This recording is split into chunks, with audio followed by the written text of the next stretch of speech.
Young Kenneth, who is your building block at forward? It might be a meme at this point because I've been on the sweat all week talking about the NBA, and I think every single time I've said, play Marvin Bagley. I'm going to say it again. Play Marvin Bagley. He's $5,900. He is a perfect building block at forward. All this guy has done over the last 3 games is just go for value. The worst thing you could say about him over the last 3 was that he returned 5 times what you paid for 2 games ago against the Thunder. He's got 9X games, 2 of them in the last 3. He's been seeing 32-ish minutes a game. He's a really talented scorer. You see that with the 31-point outburst last time against Indiana.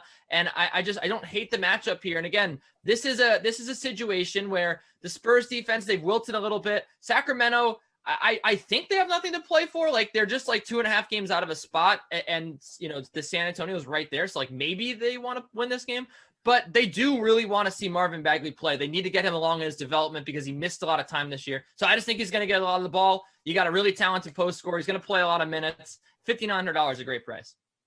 Jules, building block at forward, drop it on me. Yeah, I mean, I'm going to go with the Rockets in some capacity against the Bucks.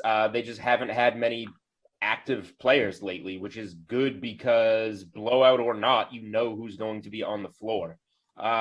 So I never in a million years thought we'd be looking at a guy like Kelly, the Clinic Olynyk at $8,000 on one of these slates. He's questionable. Like, if he suits up, he's been dropping like 50, 60 DraftKings point games, and we know the minutes are going to be there. So Olynyk is a guy, and then if he sits out, really, honestly, whether he does or doesn't, then Kenyon Martin Jr. for $4,700 is, probably a guy that we obviously talk about in the value segment, but I'll just use him now because he's almost so obvious that we should talk about other people. Like, he's coming off a 50 DraftKings point game. The Rockets have nothing to play for. He's a prospect that they want to give some minutes to. And again, it makes it easy when you have 8 active players and you say you're going to play 6 of them. You got to be on the floor, even if you're losing to the Bucks by 30. So just keeping it simple.